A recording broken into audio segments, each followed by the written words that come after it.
Bonjour, mon nom est Michel Bougie. Bienvenue à une autre émission de Ligne Directe. Aujourd'hui, en compagnie de Pasteur Jeff Lorrain, poursuivons notre étude dans Jean, toujours, et nous sommes au chapitre 10. Nous allons entreprendre la lecture du chapitre où le titre est « Le bon berger ».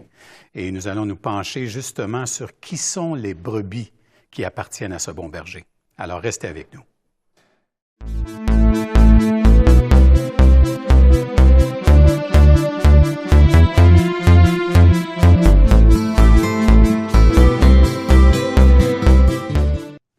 Bonjour, Pasteur Jeff. Michel.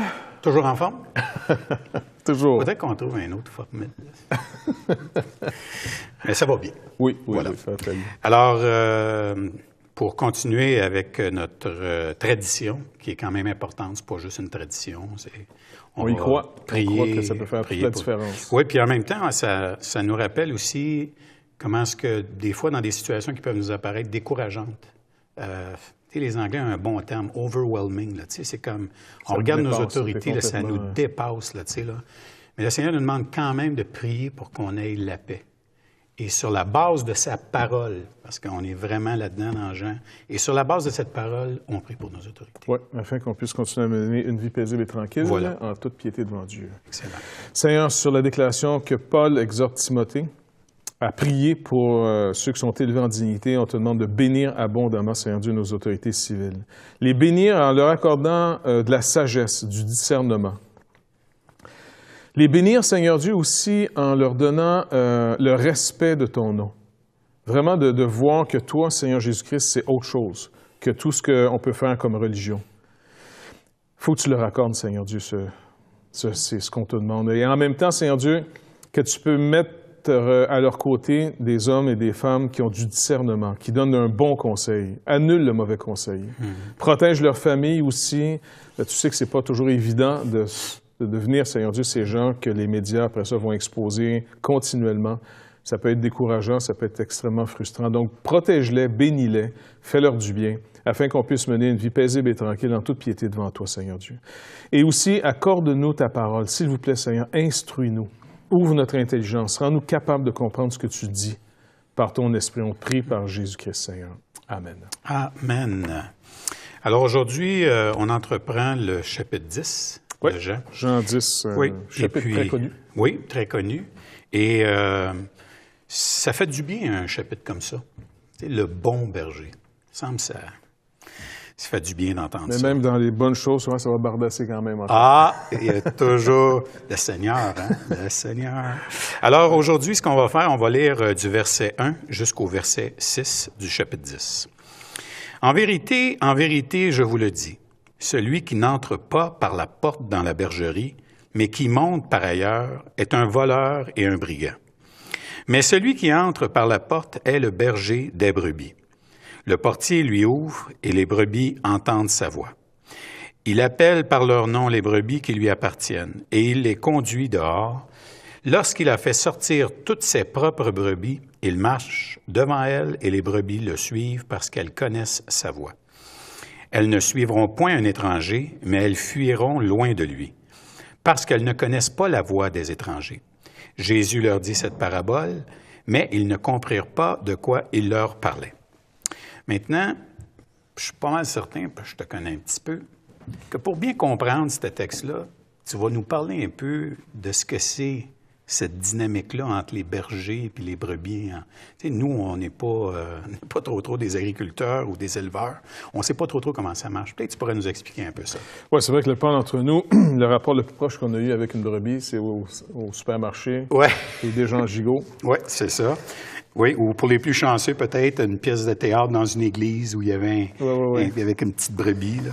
Ici, d'abord, c'est assez courant pour ceux qui font l'élevage et l'élevage surtout traditionnel, parce qu'on peut avoir un type d'élevage peut-être industriel, mais ceux qui font l'élevage plus traditionnel, il y a un rapport qui s'établit. Les brebis, c'est des animaux de troupeau, c'est sûr, mais ils s'attachent vraiment. Ils s'attachent toujours à une brebis plus dominante, ou un bélier. Et puis, finalement, ils vont suivre. Ça marche en groupe. Quand le troupeau, par exemple, panique, ils paniquent tout ensemble. Et puis, si tout va bien, tu sais. Donc, c'est vraiment Et le berger, c'est celui, finalement, qui, par sa voix, sa présence va finalement de plus en plus être le point de contact, le point d'unité. Donc, dans le contexte ici. Et comme je te l'ai déjà raconté, mais ça a été surprenant, puis ça m'avait été raconté par d'autres, mais je l'ai vu aussi, quand on demeurait en Israël, il y a déjà quand même plus d'une vingtaine d'années maintenant, là, mais on allait quelquefois au marché à Beersheba, donc vers un peu le désert, vers le sud de Jérusalem. Et puis, il y avait ce grand rassemblement dans ce marché avec toutes les épices, avec le linge, tout ça. Et il y avait aussi souvent les brebis. Il y avait des gens, des bergers qui venaient, il y avait leurs troupeaux. Puis, leurs troupeaux étaient souvent teints, par exemple, il y avait une couette, là, tu sais, soit rouge, bleue ou verte, tu sais. Il y avait, c'est comme ça qu'ils identifiaient leurs brebis, parce que quand ils les laissaient, souvent, ça se mêlait, tout ça, tu sais. C'est pas des enclos. Peut-être aujourd'hui, c'est différent, tu vas me dire, je suis pas sûr, là, mais en tout cas, à l'époque, là, c'était assez...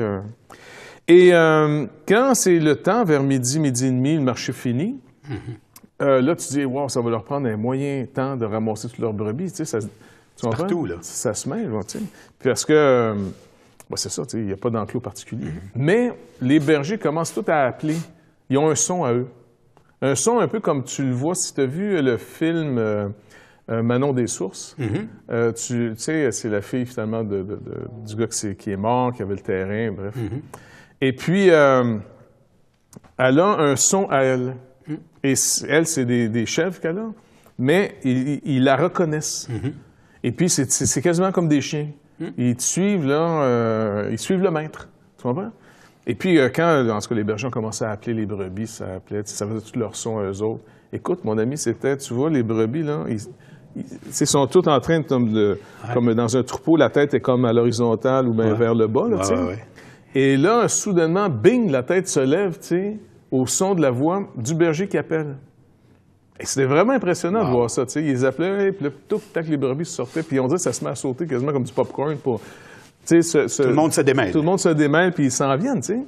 C'était impressionnant. Et c'est là que, ayant connu ce texte-là, dans ce contexte-là, c'était vraiment en plus, tu sais, très... ça fait 4 postales pas mal.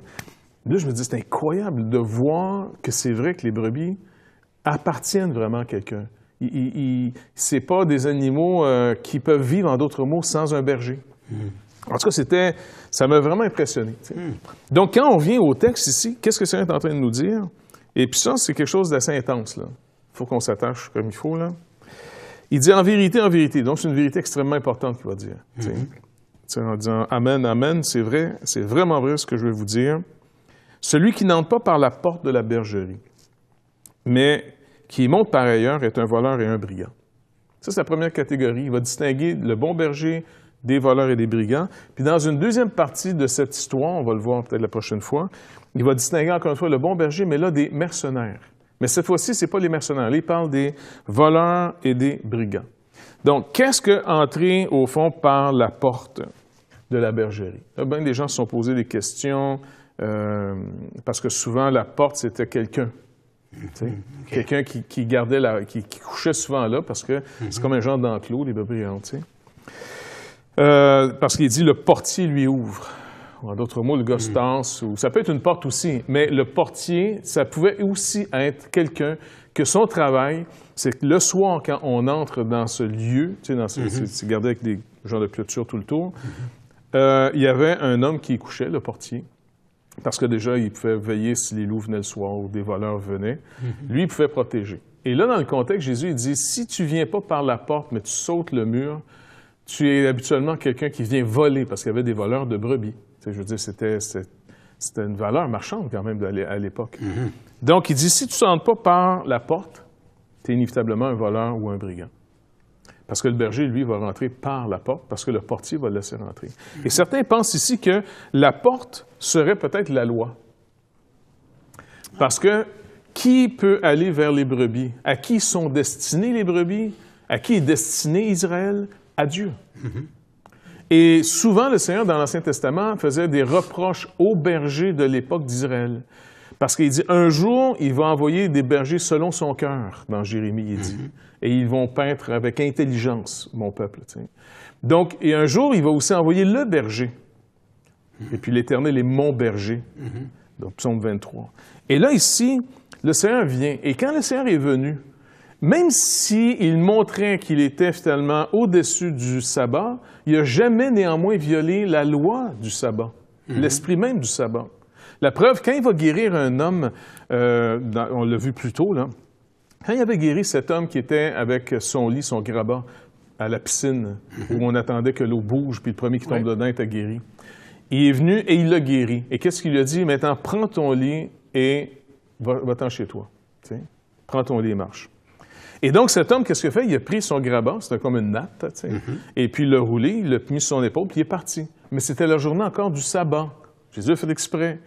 Et là, il est pourtant guéri, le gars, ça faisait plus de 30 ans qu'il était là. Et il va finalement s'en aller. Il se fait arrêter par la police religieuse, qui, entre autres, veille, c'était les pharisiens, veillant sur Israël pour qu'Israël se conforme à la loi de Dieu. Le samedi, donc cette journée du sabbat, tu ne fais aucun travail. Mais la loi de Moïse qui dit de ne pas faire le travail, c'était ton travail habituel. À moins que le gars soit un livreur de nattes, puis c'était son travail à la semaine longue. C'est ça. Là, s'il avait fait le jour du sabbat, là, oui, il aurait transgressé la loi. Mais d'avoir pris son lit sous l'ordre de Jésus, qui est maître du sabbat, et de s'en aller, les gens n'ont pas encore arrêté pour comprendre. Je vous le dis, il y a un danger de vouloir être en ordre, vouloir être en règle, qu'on n'entend plus ce qu'on dit et on ne voit plus ce qu'on fait. On est déconnecté parce qu'on est dans un programme. Et Jésus, finalement, est venu nous affranchir de ce pédagogue qui devait non seulement nous montrer notre problème jusqu'à condamnation, mais en plus nous amener à la solution qui était Jésus-Christ. Donc, quand Jésus vient pour ses brebis, le portier pourrait être, au fond, on pourrait quasiment dire Moïse, qui donne l'autorisation. C'est le véritable. Lui, il est digne de venir vous chercher. Et non seulement le portier lui ouvre la porte, mais en plus, les brebis que le Père lui donne. Ça, c'est très important ici. Très troublant, même, à la limite. En Israël, il y a toujours eu un reste. Et ce reste était le véritable Israël de Dieu.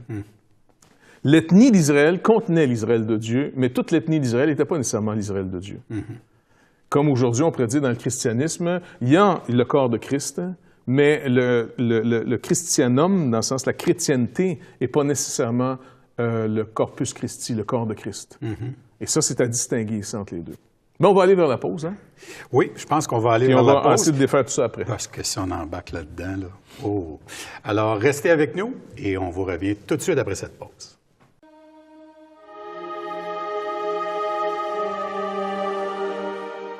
Toutchrétien.tv va être une ouverture, un outil qui va nous dépasser. Et tous les espoirs sont permis. Toutchrétien.com est donc là pour rester et grandir. Ce grand portail constitue en lui-même une plateforme unique d'études et d'échanges entre les chrétiens du Canada francophone et de la francophonie tout entière. Toutchrétien.com, un vecteur d'évangélisation unique au service de l'Église de Jésus-Christ. Pour les gens qui ont envie de vivre une relation avec Jésus-Christ, je crois que là, ils vont trouver quelque chose qui ressemble à leur temps et qui répond à des besoins de tous les membres de leur famille.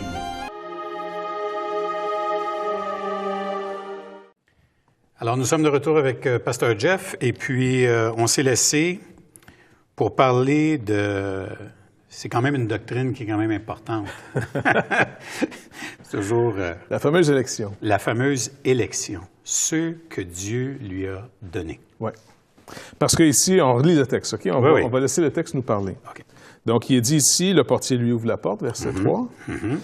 Et les brebis entendent sa voix. C'est encore indéfini. Les brebis entendent sa voix. Il les appelle par... Excuse-moi. Il appelle par leur nom les brebis qui lui appartiennent. Les distinguant des brebis qui ne lui appartiennent pas. Et il les conduit dehors. Lorsqu'il fait sortir toutes ses propres brebis, donc encore une fois, ça distingue vraiment des autres brebis, il marche devant elles.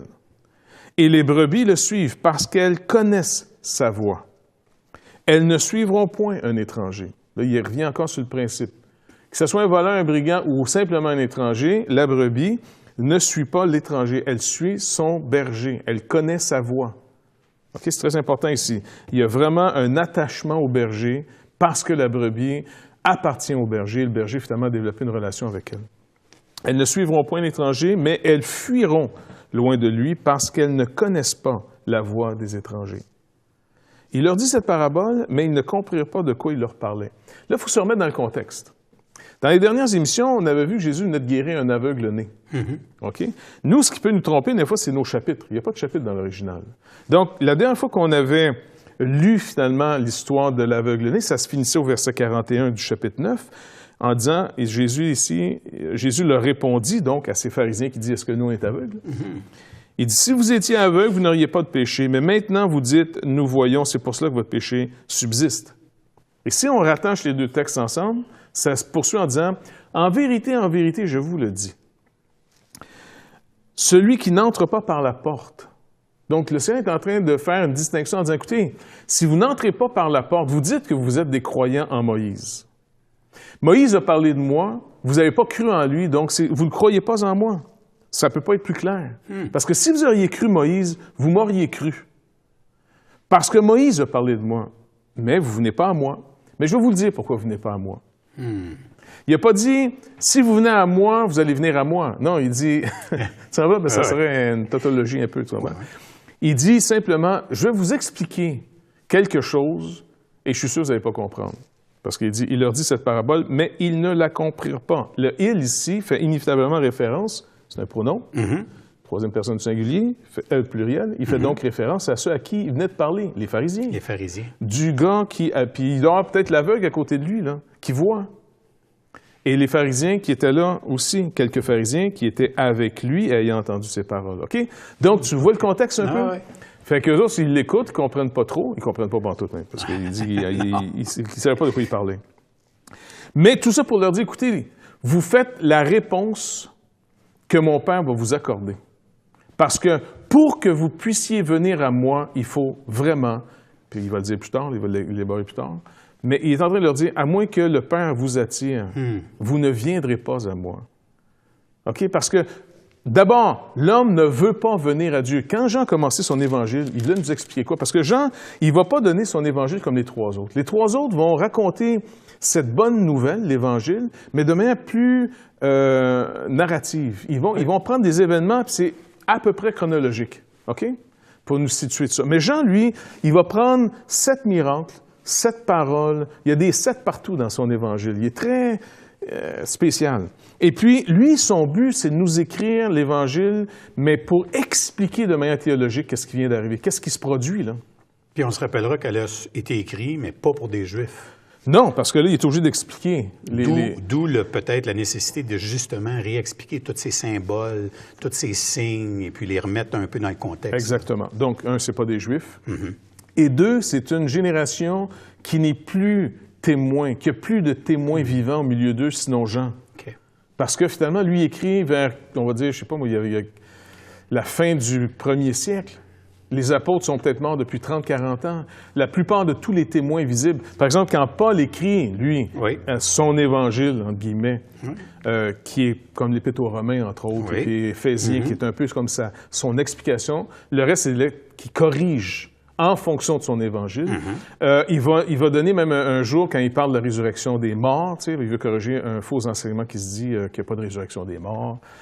Il dit, écoutez, si Christ n'est pas ressuscité, ben, on est toujours dans nos péchés. Il dit en passant, Christ, là, quand il est ressuscité, là, il a apparu aux apôtres, il a apparu à Jacques, il a apparu à plus de 500 frères, dont la majorité sont encore vivants. Paul écrit à une période très tôt dans l'histoire, finalement, du Nouveau Testament. C'est dans les premières lettres, les lettres de l'apôtre Paul. Ce n'est pas les évangiles. Mais Jean lui écrit le dernier. Il ferme le canon. Il ferme le Nouveau Testament. Et puis là, il écrit non seulement à des gens qui ne sont pas juifs, qui ont besoin d'être remis dans le contexte un peu du judaïsme de l'époque, mais en plus à une génération de croyants, mais qui ne l'ont jamais vu. Il doit leur expliquer le dilemme, la tension qu'il y a dans l'être humain. Et quand il leur parle de leur tension, il leur parle ici, regardez la tension, il dit au chapitre 3, je pense, quand il est dans le contexte de Nicodème, il dit, regardez, verset 18, chapitre 3, il dit, « Celui qui croit en moi, ou celui qui croit en lui, parlant du Fils de l'homme, c'est Jean qui... C'est pas trop évident des fois. Jésus parle, Jean reparle, puis tu sais, bon... Mais il dit, celui qui croit en lui, donc en Jésus, n'est point jugé. Mais celui qui ne croit pas est déjà jugé parce qu'il n'a pas cru au nom du Fils unique de Dieu. Et ce jugement, puis là, il donne ici, puis là, ça revient à l'aveugle, la lumière dans le monde. Ce jugement, c'est que la lumière étant venue dans le monde, les hommes ont préféré, c'est leur choix, là, leur désir, ils ont préféré les ténèbres à la lumière parce que leurs œuvres étaient mauvaises. Car quiconque fait le mal est la lumière et ne vient point à la lumière. Donc, c'est le jugement qui est en train de rendre. Mais qui voit que ses œuvres sont mauvaises? Tout le long des évangiles, dont celui de Jean, c'est jamais les gens de mauvaise vie qui fuient la lumière parce que leurs œuvres sont mauvaises. C'est les gens qui se confiaient dans leurs œuvres. Les œuvres qui venaient de la loi qu'ils faisaient. Et ils croyaient qu'ils avaient atteint le but, eux, simplement en n'ayant pas fait le mal et simplement en ayant fait le bien, même si ce bien n'était pas en eux. Ils n'avaient pas vu le but de la loi. Donc, quand la lumière véritable vient, quand Jésus, qui explique au fond la loi de Moïse, vient et qui met en lumière leurs œuvres et qu'ils voient que leurs œuvres n'est pas si bonne que ça, alors ils préfèrent les ténèbres, être loin du Seigneur, et il est la lumière. Ils vont haïr Jésus. Parce qu'il nous met en lumière, le Seigneur Jésus-Christ. Et il continue aujourd'hui à séparer l'humanité en deux. C'est pas de l'indifférence. Hein? Non, non, non, non. Et je dis, c'est pas, écoute, c'est des pauvres victimes. Non, non, non. Il n'y a personne qui va être victime d'avoir pas cru. C'est que tu as préféré les ténèbres et tu as haï la lumière. Parce que ça mettait quelque chose de vrai en lumière, là. Tes œuvres sont pas suffisantes. T'es pourri. Je veux dire, c'était un cercueil avec des ossements, de la pourriture à l'intérieur, que tu retiens, tu veux pas que ça sorte. Tu fais bien en passant que ça sorte pas. Garde ça en dedans, mais trouve le Sauveur qu'à lui vient purifier l'intérieur. Il vient produire quelque chose de propre que nous ne pouvons pas produire. Nous avons été conçus dans l'iniquité. C'est pas la sexualité, là. Personne ne se trompe là-dessus. David a jamais dit « Ma mère couchait avec mon père, c'était écœurant, j'en reviens pas. » Puis non, non. Je veux dire, il n'y a pas moyen d'avoir des enfants à moins d'avoir la sexualité. Je veux dire, c'est comme ça que Dieu veut que ça se fasse. C'est pas la sexualité qui était à reprocher ici. C'est que la nature pécheresse engendre son semblable, une nature séparée de Dieu. Et celui qui n'a pas été engendré, comme le reste de l'humanité, mais qui, on pourrait quasiment dire, une recréation que Dieu fait, et il vient pour terminer, il vient comme le dernier Adam. Le premier, finalement, fait entrer le péché dans le monde, le dernier va payer la dette. L'homme va initier maintenant une nouvelle lignée, une nouvelle postérité, Ésaïe 53. Et tous ceux qui sont nés de nouveau, ceux qui l'ont reçu, ceux qui ont cru en son nom, ont reçu le pouvoir de devenir enfants de Dieu, vont faire partie de la nouvelle création de Dieu. Et donc, le Seigneur leur dit, écoutez, vous voulez savoir la raison pourquoi vous ne venez pas à moi, contrairement à cet homme? C'est que lui, là, il est venu à moi, car ça, c'est une de mes brebis que le Père me donne. Tu comprends? Le Père lui donne cette brebis. Tandis qu'il dit, vous, ben écoutez, en d'autres mots, vous ne venez pas à moi parce que vous n'êtes pas mes brebis. Mes brebis entendent ma voix. Ben, il ne va pas suivre un étranger. Écoute, c'est complètement... Mais c'est dit, ils n'ont pas compris, ça fait que le Seigneur va se réexpliquer. Oui. On peut les comprendre aussi, là. Tu sais, dans le contexte, là. Oui. Oui, on peut les comprendre, mais oui, mais ça ne peut pas être justifié. Non. Tu vois pas, parce que, écoute, on a le choix ici et maintenant encore. Qu'est-ce qu'on va faire avec la vérité qui nous met en lumière? Est-ce qu'on continue à croire en nous-mêmes, croire en ce qu'on peut faire, même selon la loi de Moïse? Ou est-ce que la loi de Moïse, est-ce que le Saint-Esprit, encore plus que Moïse, nous a convaincus de péché? Ou est-ce qu'on va continuer à nier qu'on est pécheur, qu'on est séparé de Dieu? Oui, on a peut-être une religion même, mais est-ce qu'on est vraiment réconcilié à Dieu par le sacrifice de Jésus-Christ ou on est en train d'essayer de se réconcilier par l'obéissance à la loi de Dieu? Grosse différence entre les deux. Jésus parle à des hommes qui essaient de se réconcilier à Dieu par la loi, tandis que Jésus-Christ est venu sauver ceux que le Père lui donne. On ne peut pas être réconcilié par nous-mêmes. Il faut que vraiment l'agneau de Dieu qui vient de la part du Père, un, paye pour nous, et deux, vienne nous amener une nouvelle sorte de vie, la sienne. Et si on entend cette voix, on ne résiste pas. Et puis, Il dit dans l'Épître aux Hébreux, si aujourd'hui, si on entend sa voix, de ne pas endurcir nos cœurs. Et il fait référence après ça à leur père au désert quand ils sont sortis d'Égypte. Comme lorsque vous m'avez provoqué à la colère, par leur incrédulité. Endurcis pas ton cœur. Parce que finalement, les conséquences sont énormes. Alors, c'est là-dessus qu'on va se terminer notre émission. Mais on peut terminer en disant aux gens, par contre, s'ils sont convaincus, oui. Ils peuvent se tourner vers le Seigneur Jésus-Christ en disant, ben écoute, si tu es venu sauver ce qui est perdu, je le reconnais aujourd'hui. Sauve-moi, Seigneur Dieu. Viens dans ma vie, puis je crois que tu me pardonnes, je crois que toi seul peux me sauver. Celui qui cherche trouve, celui qui frappe, on ouvrira. Fait que le Seigneur n'en rejette personne qui vient à lui. Exactement. Amen. Alors, merci. Merci beaucoup d'avoir été avec nous aujourd'hui pour cette émission de Ligne Directe. On vous rappelle que nos émissions sont en archive sur toutchrétien.com et aussi sur labibleparle.com. Merci d'avoir été avec nous. À la prochaine.